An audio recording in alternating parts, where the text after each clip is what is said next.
guys and welcome back to my channel सिर्फ आयस। तो दोस्तों वर्ल्ड हिस्ट्री की सीरीज में आपका बहुत बहुत स्वागत है और हम आज कंटिन्यू करेंगे इसको, यही पोस्ट 1957 को जो हम कर रहे थे उसी लेक्चर को। आइए शुरू करने से पहले चैनल को ज़रूर सब्सक्राइब वगैरह कर लीजिए, बेल आइकन वगैरह ज़रूर प्रेस करिए ताकि आपको रेगुलर अपडेट्स मिलती रहें। दोस्तों काफ़ी कुछ हम समझ रहे थे, हमने लास्ट लेक्चर में भी काफ़ी कुछ रीजंस वगैरह को जाना था और आप तो ऑब्वियस सी बात है बिल्कुल आदर्शवादी लोग हैं, सब देखते हुए आएंगे लास्ट वाले लेक्चर्स को।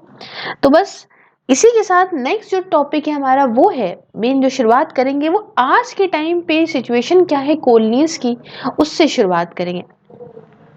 दोस्तों अफ्रीका के अंदर अगर मैं आपको बात बताऊं तो शुरुआत में तो भाई पॉलिटिकल इनस्टेबिलिटी रही। क्यों इनस्टेबिलिटी रही? क्योंकि ट्राइबल में डिफरेंसेस थे। उसके बाद इनको आज़ादी के लिए ज़्यादातर देखा गया है दिक्कत, और यहाँ पे भी देखी गई कि ये लोग अनप्रिपेयर्ड थे इंडिपेंडेंस के लिए। एंड भाई एजुकेशन है नहीं, पढ़ाई लिखाई है नहीं, लोग पढ़े लिखे हैं नहीं, आज़ाद होके करेंगे क्या, कैसे संभालेंगे, ये एक दिक्कत है।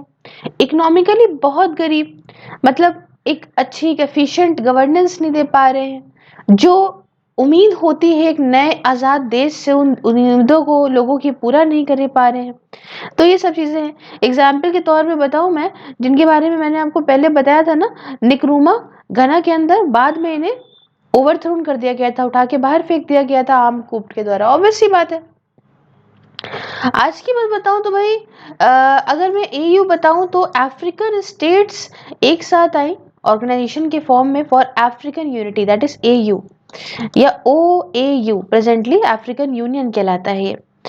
इस उम्मीद में कि भाई यहाँ पे पूरे अफ्रीकनिज्म एक आएगा, लीडर्स जैसे निकुमरा वगैरह आपका, उसके अलावा ताकि भाई इस तरह से लीडर्स होंगे ताकि क्या हो कि पॉलिटिकल इंस्टेबिलिटी हो, सिविल वॉर्स, रीजनल प्रेशर का यूज़ करके, उसके अलावा रीजनल डिस्प्यूट्स को सॉल्व करके, इंटरनली डेवलपमेंट करके अफ्रीकन्स का। तो ये बहुत ज़रूरी था, इसलिए AU जो है एक मैकेनिज्म था ताकि जो बाहर के लोग इंटरफेरेंस करते हैं अफ्रीका के अफेयर्स में वो खत्म हो और अफ्रीकन यूनाइट हो ताकि अफ्रीका की प्रॉब्लम सॉल्व कर सकें।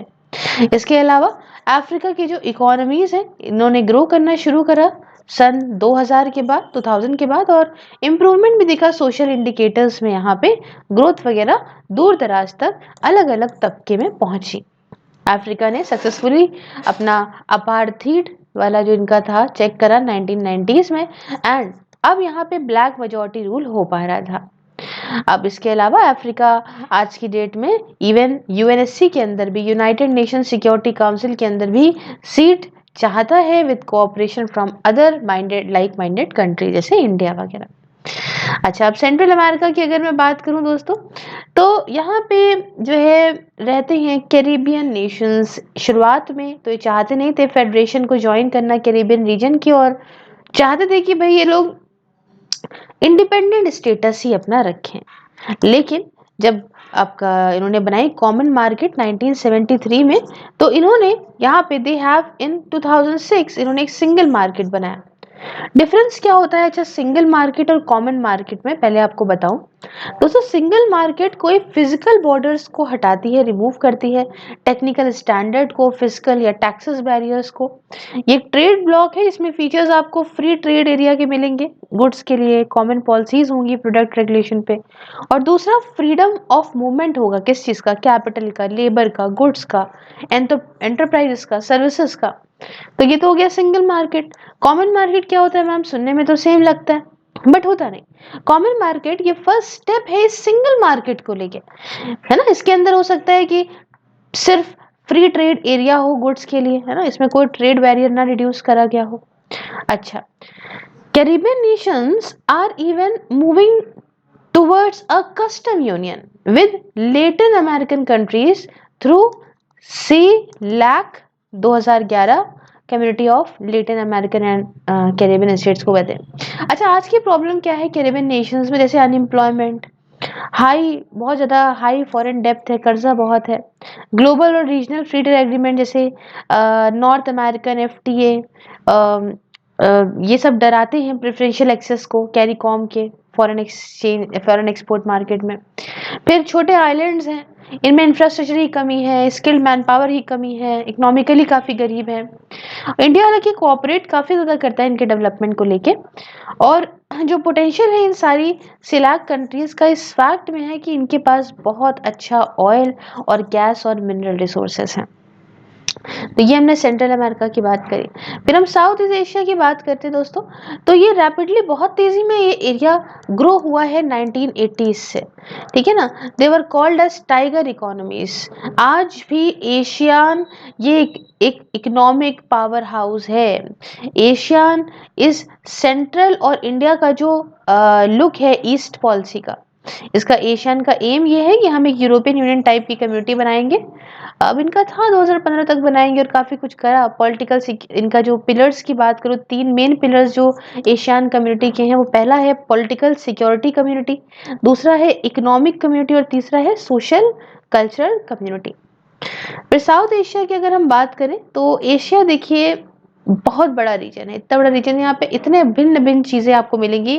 इंडिया आज की बात करूं तो कितनी जबरदस्त इकोनॉमी है। बांग्लादेश कहा जा रहा है पार्ट होगा नेक्स्ट ब्रिक्स लाइक ग्रुप्स का इमर्जिंग इकोनॉमीज के लिए। नेपाल में कुछ चैलेंजेस हैं संविधान वगैरह को लेके, लेकिन भूटान की बात करें तो डेमोक्रेसी की तरफ से इस शांति में पहुंच रहा है under leadership of monarchy. Maldives की बात करें जो कि एक आर्किपेलगो है, ये समुद्र मतलब समुद्र के अंदर ये छोटे छोटे आइलैंड्स का समूह है इंडियन ओशन में। ये चैलेंज यहाँ पे इसमें पॉलिटिकल इंस्टेबिलिटी का फेस करता है ना। तो बहुत सारी चीज़ें ऐसी यहाँ है। म्यांमार की बात करें तो हमारा पड़ोसी देश है, और डेमोक्रेसी की तरफ बढ़ रहा है आफ्टर अ लॉन्ग मिलिट्री जनता, और ये बहुत वाइटल लिंक है इंडिया और एशियान के बीच में। फिर हम सार्क की बात करें अगर दोस्तों, तो सार्क में कंट्रीज साउथ एशिया की ये एक साथ आई और उसको नाम दिया south Asian association for regional cooperation का। सार्क की शुरुआत 1985 में हुई थी, हेडक्वार्टर इसका काठमांडू में है, ठीक है। इसके बारे में बहुत कॉमन चीज़ें हैं, काफ़ी लोग जानते होंगे। और ये सार्क हालांकि बॉडी बहुत अच्छे से इसलिए नहीं काम कर पाती है बिकॉज हाई म्यूचुअल सस्पेंशन है हमारी इंडिया और पाकिस्तान के बीच में, और ये सारी इश्यूज बहुत क्रिएट करते हैं किसी भी बॉडी को आसानी से फंक्शन करने में। चैलेंजेस क्या है, अच्छा थोड़ा हम ये कन्फ्लिक्ट की तरफ बढ़ेंगे, लेकिन फिलहाल आपको एक चीज़ बताऊं, चैलेंजेस आज के टाइम पे हैं क्या आखिरकार साउथ एशिया में। जैसे देखो म्यूचुअली हम लोग देखो ना कितनी अगल बगल कंट्रीज आपस में लड़ने वाला हिसाब किताब है। इंसर्जेंसी बहुत बड़ी वजह है। टेररिज्म, ये देखिए पाकिस्तान भाई हमारे जो है टपक देते हैं टेररिज्म को। ह्यूमन और ड्रग ट्रैफिकिंग, अनएम्प्लॉयमेंट, एजुकेशन की कमी, फाइनेंशियल इंक्लूजन का कमी, पॉलिटिकल इनस्टेबिलिटी का होना, इतिहास है लड़ाइयों का, वॉर्स का, न्यूक्लियर प्रोलिफरेशन, तो ऐसी बहुत सारी चीज़ें। और एक बहुत इंपॉर्टेंट वजह वो ये कि चाइना का इन्फ्लुएंस बहुत तेजी में बढ़ रहा है इस एरिया में। अब कन्फ्लिक्ट्स क्या है मिडिल ईस्ट के अंदर, थोड़ा हम इन बातों को भी जान लेते हैं। तो दोस्तों कोई भी चीज़ को अगर आपको समझना है इस मिडिल ईस्ट के अंदर, तो हमें सबसे पहले समझना होगा अलग अलग टर्म जो कि इस मिडिल ईस्ट से एसोसिएटेड है। देखिए 1945 के बाद से रीजन को यहाँ पे बहुत वॉर्स और सिविल वॉर्स हुई। तो अब ये पुराना ये ट्रेडिशनल जो है मिडिल ईस्ट क्या था थोड़ा समझते हैं। इसमें 16 देश थे जिनके नाम यहाँ लिखे हैं: Turkey, Cyprus, Lebanon, Israel, Syria, Jordan, Egypt, Iran, Iraq, Kuwait, Saudi Arabia, Bahrain, कतार, यूएई, ओमान और यमन। उसके बाद मॉडर्न मिडिल ईस्ट की अगर बात करें तो मॉडर्न मिडिल ईस्ट के अंदर यहाँ पे 5 अरब स्टेट्स आती हैं: Morocco, Algeria, Libya, Tunisia, Mauritania, और जिसमें ये बढ़ के नंबर 16 से बढ़ के 21 हो जाता है। फिर नॉन अरब स्टेट्स जो मिडिल ईस्ट के अंदर हैं वो है ईरान, टर्की और इजराइल, और इनार के पास हाईएस्ट माइनॉरिटी है अरब की in area around the Persian Gulf. अब आप कहेंगे अरब वर्ल्ड क्या है मैम। अरब वर्ल्ड के अंदर 22 मेंबर्स हैं अरब लीग के। अरब states outside the middle east ये जिबूटी हैं, सोमालिया है, सूडान, कोमोरस है, ईस्ट कोस्ट में पड़ता है अफ्रीका के, नॉर्थ ईस्ट मोजाम्बिक और मादागास्कर के बीच में। मोरक्को इकलौता अफ्रीकन कंट्री है जो कि पार्ट नहीं है इस एयू का because of its dispute with the western Sahara. अब यहाँ पे जो है सदर की बात करें तो ये पार्ट नहीं है एएल का। क्यों? Because of AL support for Morocco. ठीक है, तो ये सब क्या है, ये सारा SADR क्या है, we have already discuss all this thing. फिर हम लेवांत की बात करें, लेवांत का ईस्टर्न मेडिटेरियन, ये एक जियोग्राफिक और कल्चरल रीजन है जिसके अंदर eastern Mediterranean littoral between Turkey और इजिप्ट आता है, तो ये आप समझे। फिर हम फर्टाइल क्रेसेंट की बात करते हैं, चलिए ठीक है। तो ये एक क्रेसेंट शेप्ड रीजन है जिसके अंदर कंपैरेटिवली मॉइस्ट और फर्टाइल लैंड, अदरवाइज एरिड और सेमी एरिड वेस्टर्न एशिया और नाइल वैली और नाइल डेल्टा आता है नॉर्थ ईस्ट अफ्रीका का दोस्तों, है ना। ये सब जो मैंने बताया वो सारी बातें यहाँ लिखी हैं पुरानी अरब वर्ल्ड को लेके। अच्छा, मॉडर्न डे कंट्रीज जिसकी इंपॉर्टेंट टेरिटरी है with in the fertile crescent, ये इसमें दोस्तों यहाँ आप देख सकते हो Iraq, Kuwait, Syria, Lebanon, Jordan, Israel, Palestine, Cyprus, Egypt वगैरह आता है, besides the south eastern fringe of Turkey and western fringes of Iran. ठीक है, अब कुछ इश्यूज क्या है इंपॉर्टेंस के मिडिल ईस्ट के अंदर, उसमें western interest, Arab interest, oil, destruction of Israel created in 1948 by UN, 4 wars भी हुई थी इसमें 1948-49 में, 56 में, 67 में और 73 में, सब 90s की बात हो रही है। उसके strategic interest with respect to trade और पॉलिटिकल और इकोनॉमिक यूनिटी अरब्स की। उसके अलावा strategic interest with respect of defence against communism, जैसे कंट्रोल स्विस कनाल को लेके, और एंड ऑफ फॉरेन इंटरफेरेंस या नियो कॉलोनिज्म। तो अब बात आती है यहाँ पे डी कॉलोनाइजेशन की मिडिल ईस्ट के। देखिए, ब्रिटेन ने इंडिपेंडेंस दे दी थी इराक को 1932 में और जॉर्डन को 1946 में, बट दोनों ही प्रो ब्रिटिश रहे, ब्रिटिश की साइड रहे। फ्रांस ने इंडिपेंडेंस दे दी थी सीरिया और लेबनान को 1945 में, बट उम्मीद थी कि हमारा इन्फ्लुएंस इस मिडिल ईस्ट में रहेगा। क्या रीजन होता है इस नियो कॉलोनिज्म के मिडिल ईस्ट के अंदर?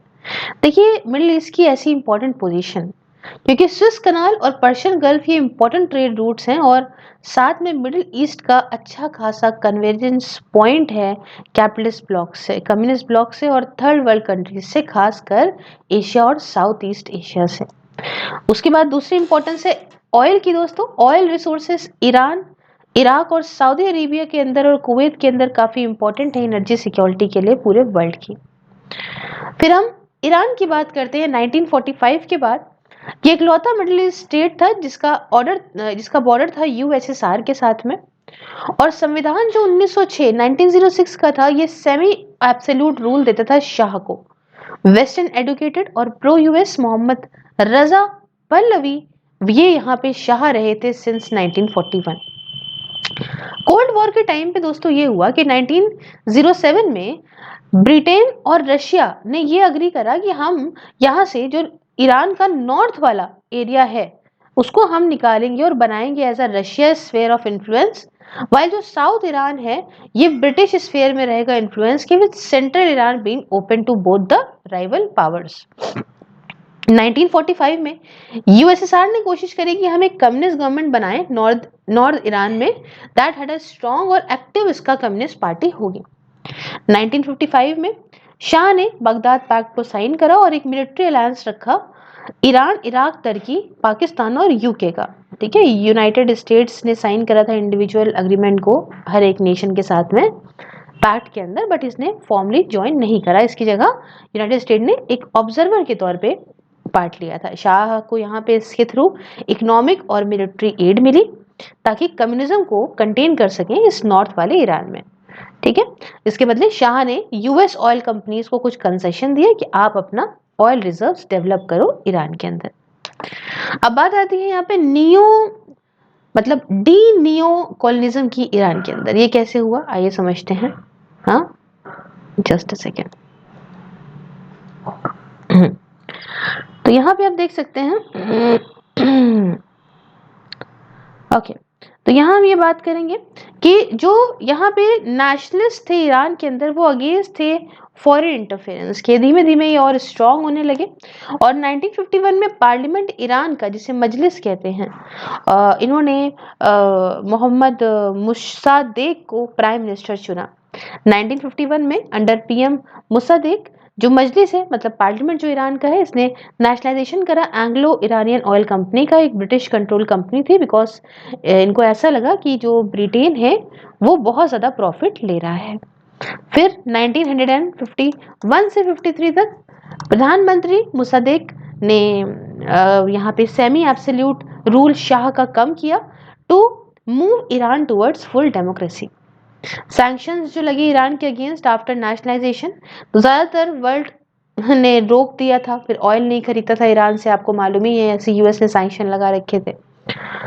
कूप की बात करें 1953 में, तो डेमोक्रेटिकली इलेक्टेड जो पीएम थे मुसद्देक, इनको फोर्स करा गया कि रिजाइन करें in the coop in which CIA का एक इम्पोर्टेंट रोल था। इसके बाद मिलिट्री गवर्नमेंट यहाँ बनी और शाह रूल करने लगे एक एब्सोल्यूट मोनार्क के तौर पे। 1954 का ईरान ब्रिटेन कॉम्प्रोमाइज की बात करें तो शाह एक कॉम्प्रोमाइज पे पहुंचे विद ब्रिटेन एज पर विच, जिसके हिसाब से British petroleum would only have 40% share in Anglo Iranian oil company. दूसरा, ईरान यहाँ पे 50% प्रॉफिट रखेगा, वो जो शाह बाद में यूज करेगा कॉशियस मॉडर्नाइजेशन के लिए ईरान के और लैंड रेवेन्यू के। 1979 में आया यहाँ इस्लामिक रेवोल्यूशन, जिसमें शाह ने को टॉपल करा गया। क्यों? क्योंकि भैया इन्होंने यहाँ पे शिया क्लेरिक्स के साथ सही नहीं करा है ना, वो जो अगेंस्ट थे रिफॉर्म्स के जो शाह लेकर आए थे, भाई ये तो पब्लिक है, जनता है, और वो शिया जो लोग थे वो अगेंस्ट थे है ना, क्योंकि उनको पसंद नहीं आ रहा था ये शाह जो वेस्टर्न स्टाइल ऑफ मॉडर्नाइजेशन ला रहे हैं ईरानियन सोसाइटी के अंदर। लेफ्ट विंग और रेडिकल मुस्लिम्स अगेंस्ट हो गए शाह के, बीइंग अ यूएस पपेट, और इन्होंने भी बहुत ज़्यादा इनका अगेंस्ट खड़े हुए। शाह भागे और ईरान को दे दिया Islamic republic under religious leader title ayatollah high priest Khomeini के हाथ में। अब नाम और ईरान की बात करते हैं। अब ये समझेंगे, पहले फिलहाल समझते। देखिए, ईरान पार्ट बन गया नाम का 1979 में as Khomeini like Nasser of Egypt. ये भी चाहते थे कि इंडिपेंडेंस हो फॉरेन पॉलिसी का और नॉन अलाइनमेंट का ड्यूरिंग कोल्ड वॉर। ये हमारे जवाहरलाल नेहरू की नीति बहुत ज़्यादा पॉपुलर हुई थी। खैर, आइए थोड़ा समझते हैं हिस्ट्री क्या है बिहाइंड अरब यूनिटी ना, थोड़ा सा शॉर्ट में समझने की कोशिश करते हैं। देखिए दोस्तों, जो कॉमन चीजें हैं अरब स्टेट्स के बीच में वो थी, सब अरेबिक लैंग्वेज बोलते थे, सारे मुस्लिम थे एक्सेप्ट हाफ ऑफ पॉपुलेशन जो क्रिश्चियन थी लेबनान की। ज्यादातर अरब स्टेट्स अगेंस्ट थी इसराइल के, फेवर करती थी डिस्ट्रक्शन इसराइल का, और ये प्रो पैलेस्टीन थी, अरब्स थी। सारे ही चाहते थे कि इकोनॉमिक और पॉलिटिकल यूनियन हो लाइक यूरोपियन इकोनॉमिक कम्युनिटी, और अटेम्प्ट करे गए थे पॉलिटिकल या इकोनॉमिक यूनियन के लिए अमंग अरब स्टेट्स। तो ये सारी चीज़ें हैं, जैसे ये जो अटेम्प्ट करे गए उसमें अरब लीग था 1945 में, Syria, Iraq, Jordan, Egypt, Lebanon, Yemen, Saudi Arabia ने बनाया था। फिर स्विस वॉर हुई जब 1956 के बाद, उसके बाद कोलोनल गैमल अब्देल नस्सार की डेथ हुई 1970 में। तो मतलब यही जो है अब्देल नस्सार, ये इमर्ज होकर आया था the phase of Arab unity. ठीक है, इन्होंने खड़ा हुआ अगेंस्ट थी ये जो वेस्टर्न डोमिनेशन को लेके। फिर इजिप्ट सीरिया यूनियन, इसमें यूनाइटेड अरब रिपब्लिक को बनाया गया विद नस्सार एज प्रेसिडेंट। ये सारी चीजें हुई।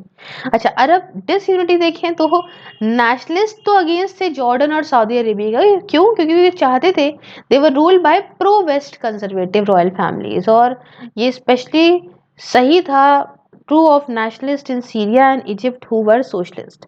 नेशनलिस्ट अगेंस्ट थे Egypt post 1979 camp David accord के, जो इजिप्ट और इसराइल की जो पीस ट्रीटी थी ना उसके, जिससे इजिप्ट रिकॉग्नाइज करने लगा था इसराइल को, इसके अगेंस्ट थे ये लोग। और बाकी जो अरब स्टेट थी वो अगेंस्ट हो गई प्रेसिडेंट सदत के, और ये ही was executed by right wing Egyptian nationalist in 1981।